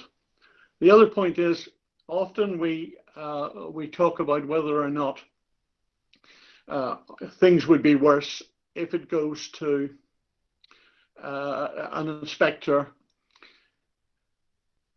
The problem is that this sort of development will set a precedent. There's no doubt about it. I mean, I went through over many years developments on the Coombe estate where exactly the same sort of thing happened, with very large plots which were divided up. And once you've set precedents, there are precedents, there's no doubt. Having said that, surprisingly, a precedent made by an inspector is much stronger than a decision made by a council committee. And therefore, when these precedents are set, to have a rejection by an inspector, in my view, and I speak from quite a lot of experience as to where this has happened before, a rejection by an inspector sets up a precedent that other inspectors, when they come to look at other applications which may be worse than the one that the original inspector gave approval for, are taken as a much higher precedent. I do take the point that residents make. It is an area, it's a lovely area, it's one of the nicest roads and areas in the borough.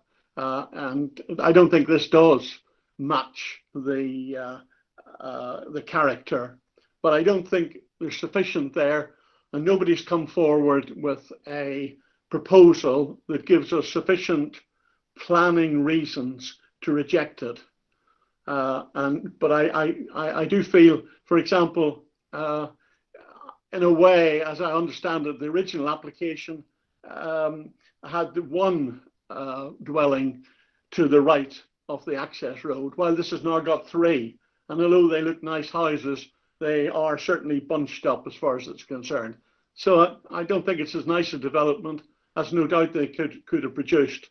But I think on the basis of the fact that they are good-looking houses, whether in fact there is sufficient to say that the character area is such that it can allow us to refuse this application. Thank you. Thank you, Councillor Cunningham. Councillor Shepherd. Thank you, Chair. Just a few comments. This is a very unique area. I spent quite a lot of time up there yesterday, walking up and down the road and also in the surrounding areas. I've also spent a lot of time today looking on Zoopla because I was very surprised at the house price estimates, as some of my colleagues have mentioned. I personally couldn't find anything for under about 1.1 million, and some are going over 2 million now. And those are some of Zoopla estimates, but some are fairly recent sales. I agree with David Cunningham. My concern is that this sets a precedent, and I would really like to see us preserving our unique areas and our conservation areas. I do agree with Councillor Bailey that obviously I live in a 1930s house, as a lot of us will do, and the area saw a huge amount of building then, but it was considerate building.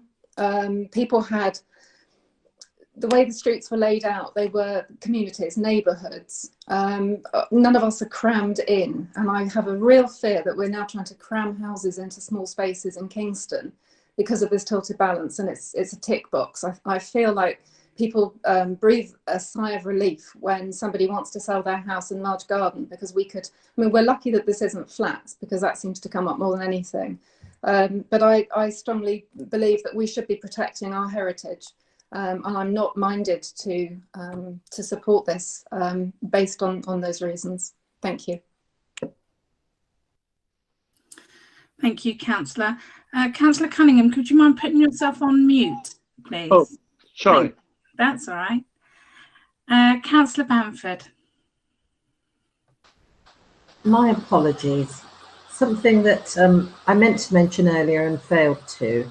Given that this proposal is to build where there was previously a bungalow, I'm just concerned about the accessibility aspect of this. Now, I realise it's a minor application, but given that it's actually replacing a bungalow in part, according to paragraph 3, under site and surroundings of the report, I don't know what measures there are in place to make any of these proposals accessible, given that certainly a bungalow is being replaced, and there are wealthy people who have disabilities as well who would be able to afford it. So it would be nice to think that there's consideration for them in any proposal, but maybe Barry might need to clarify that. Hopefully they are fully accessible. Thank you, Councillor Bamford. Barry, are you able to come in on that? Yes, thanks. So because the scheme falls below 10, normally you'd have 10% of the scheme being wheeled M43 and the rest being M42. That way around. So they'll all have to be built in accordance with Part M of the building regulations. Now, it might be that members are minded to say that they should all be built in accordance with Part M42, which is the adaptable. So not the highest level, the M42. I would just confirm M42 or M43. I'm sure it's M42,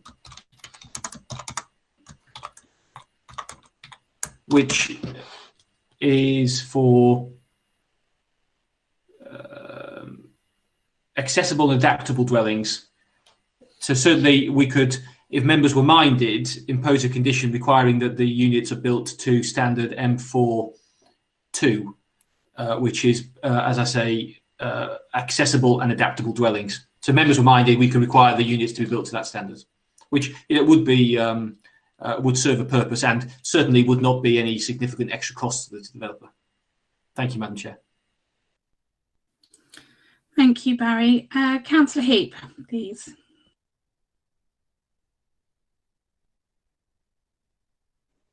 Hi, can you hear me?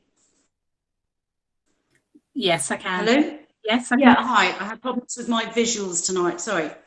Yeah, I've listened to all the comments that have been made. I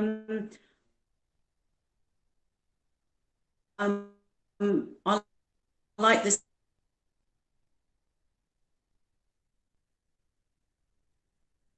Identification of it, greatly. We need more houses, but I think we do have to preserve areas like this.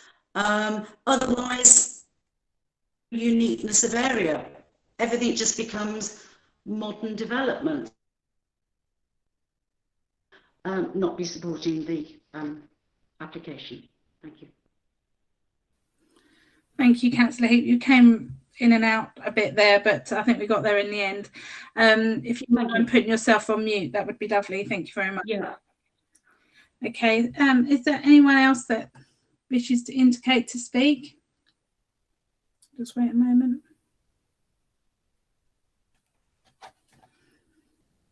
Okay, thank you.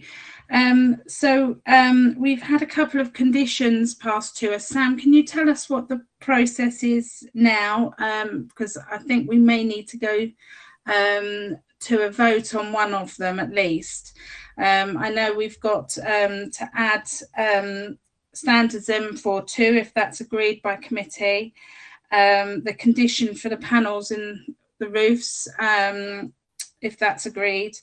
Limiting the number of car parking spaces to 2 per dwelling. And I wasn't quite sure if that was a positive or a negative with regards to the review mechanism on the affordable. Okay, so I think we're going to go through, sorry, I'm just getting my instructions by text. Okay, so if we go through and I'll ask each of the members one by one on those conditions, whether or not they'd be supportive. Sam, are you okay to record the answers? Yes, Chair. Thank you very much. Thank you, Sam. Okay. So if we go, I'm going to go round the block as I see it, rather than I haven't got you all on alphabetical order. Councillor Edwards. Oh, Chair, I think I've confused matters. What I meant was, Chair, was that if you just ask, if you list the condition and then say if members are happy to include this condition, or do you want to go to a vote? Okay, fine. That's right. That's made that easier. Okay, so the first one is the condition to include the panels that Councillor Bamford suggested. Everyone okay for that? If anyone isn't, if you could just put your name in the chat, that would be helpful.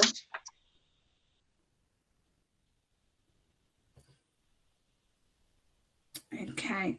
So we're not all supporting of that.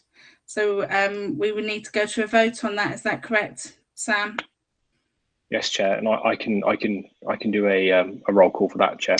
Okay, lovely. Thank you. Do you want me to go through the rest of them first? Or you do it yes, Chair, that would make sense. Okay, all right.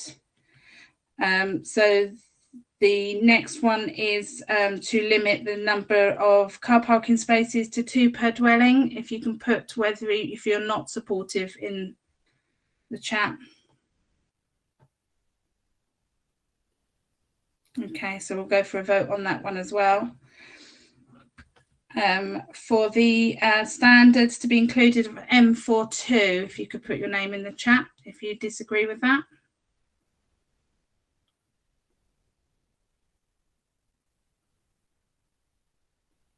Okay, so we can include, if we could include the M42 standards, please. And whether or not we would be supportive of a review mechanism on the affordable housing, if you could put your name in the chat if you disagree with that.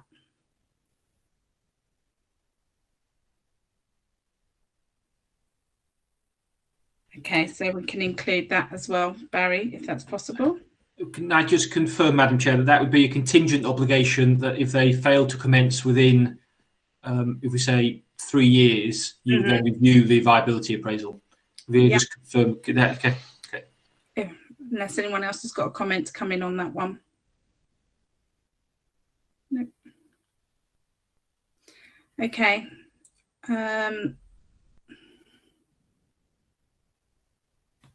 Leslie, if you wanted to, Councillor Heap, if you wanted to come in on, we've got. Yeah, sorry, can I just ask what the M42 standards were? I think I missed that somehow. Okay. M42 standards? Yeah, okay.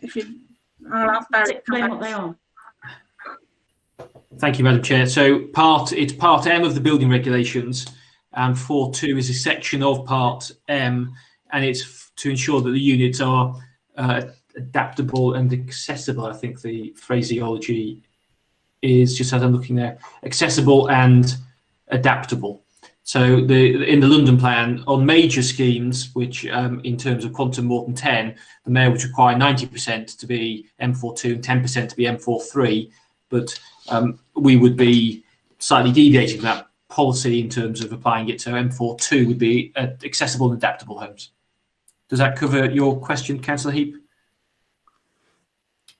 So this would be width of corridors, level access, everything you would need to a unit to be accessible and adaptable. Thank you, Barry. Sorry. Yeah, Councillor Cunningham, you wanted to come in, yes. I just wanted to say I'd prefer to see 2 years on the review, because after all, let's face it, the planning will run out of 3 years, whereas there's a theoretical possibility it would have to come back for replanning anyway. So I would think 3 years isn't going to give us any much advantage. I prefer to see that 2 years. I agree with you, Councillor Cunningham, and I'm seeing thumbs up. Councillor Edwards, did you want to come in? Yeah, I'm not at all clear what the condition that we're being asked to agree about photovoltaic cells is. I mean, there are a very large number of different ways to reduce your carbon footprint. Photovoltaic cells is just one of them, and may not necessarily be the best. So I just don't know what this condition is.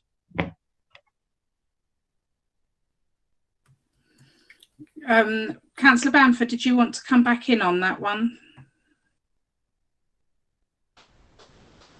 My thoughts on this were that we need to be producing more renewable energy, and that you can actually get tiles which act as photovoltaic cells, which would actually increase the amount of renewable energy produced for each dwelling. And that was my thought. Barry might have a better explanation. In fact, he very likely will. But that's what I was thinking. So it didn't actually detract from the appearance in a conservation area, but would actually go towards achieving a carbon neutral development. And I realise it's a minor development, and so it doesn't have to abide by the same guidelines, but there's nothing to stop people actually doing that, particularly in a high quality development. You know, we can all recognise that climate change is an absolute reality now, and it's something we should all be addressing.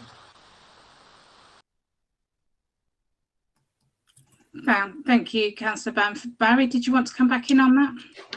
Thank you, Madam Chair. So what I was reading that condition was that, so the energy saving strategy details to include photovoltaic cells, if necessary, shall be submitted to and approved in writing by the local planning authority. So it might be that they favour lots of different other things and we still have that controlled, or they go for photovoltaic cells, and in which case we would want them to be conservation style, as Councillor Bamford alludes to. What those that you can get those that look like slates. They're slightly different, but they do work very well. So it'd be details of the energy strategy to include, if necessary, details of the photovoltaics. Thank you, Madam Chair. Thank you. So in that case, I think the objection to that in the first place has been overcome. So the one that we are going to need to vote on, Sam, will be for the limit to limit the number of car parking spaces to 2 per dwelling. Okay, Chair. So I will now call upon each councillor in turn. Please can you indicate how you wish to vote by saying for, against, or abstain. Please can you also confirm that you have been present for the, actually we don't need to say that part for this time. So I'll just call each councillor in turn. Councillor Bailey. For. Councillor Bamford. For. Councillor Bainon. For. Councillor Cunningham. Against. Councillor Dunstone. For. Councillor Edwards. I'm abstaining on this one. Councillor Heap. Abstain. Councillor Mole. For. Councillor Shepherd. Abstain. So that's 5 for, 1 against, and 2 abstentions to add that condition, Chair. I can't see the picture on here again. Thank you, Sam. Councillor Hick, would you mind just putting your and Councillor Bailey, if you wouldn't mind putting your mute on, that would be helpful. Thank you. Right. So with those conditions in mind, we'll now go to the vote. I'm just checking. Chair? Yes. Sorry, I'm not sure if it's my maths, but I thought there were 3 abstentions. I thought it was Simon, Nicola and Leslie abstained rather than 2. Sam, could you confirm that for us, please? Yes, that is correct. Unfortunately, the calculation didn't calculate Councillor Shepherd, but yes, that is correct. Well done, Councillor Bamford. Point for being alert at this time. Okay, thank you. So we'll now go to the main vote with the recommendation to permit. We'll now take the vote by roll call.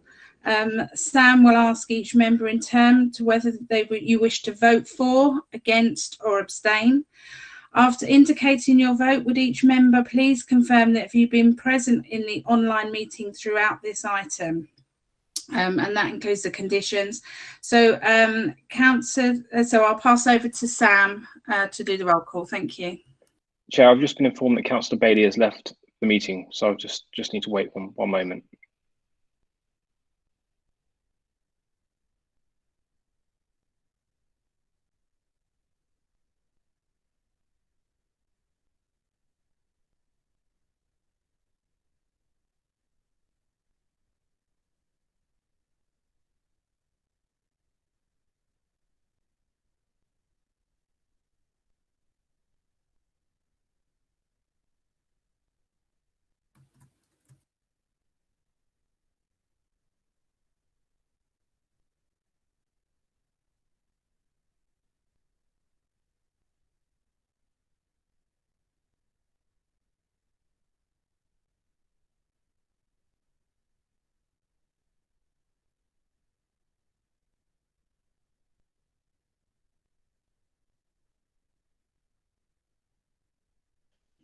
I've just spoken to Councillor Bailey, Chair. She's about to join the meeting. Thank you, Sam.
Okay, you're back. Yeah. Wonderful. Okay, so I'll just remind everyone, Sam will ask each member in turn whether they wish to vote for, against or abstain the recommendations.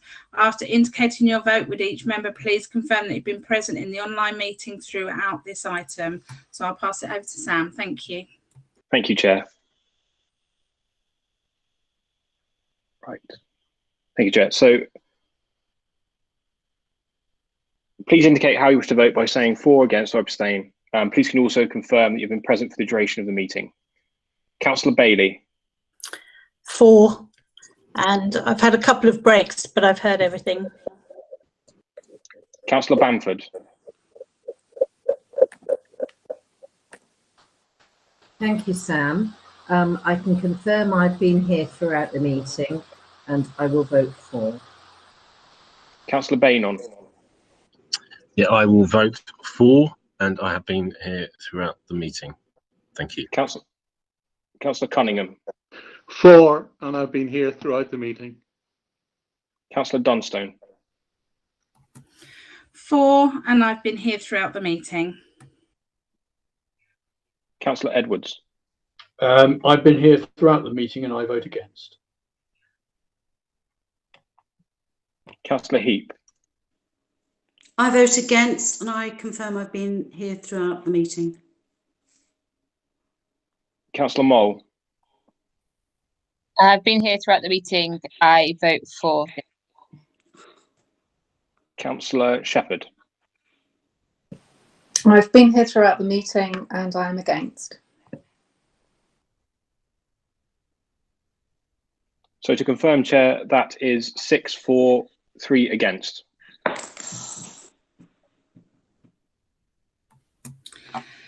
Thank you, Sam. So that recommendation is agreed. I'm now going to hand over back to Councillor Self to close the meeting if he's coming back in.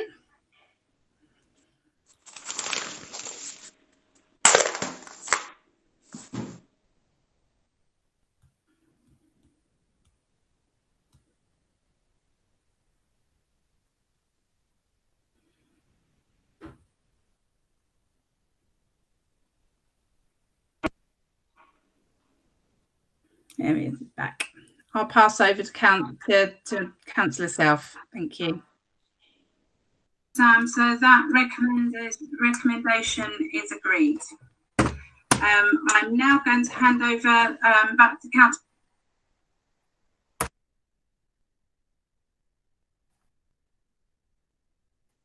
Hello, everybody.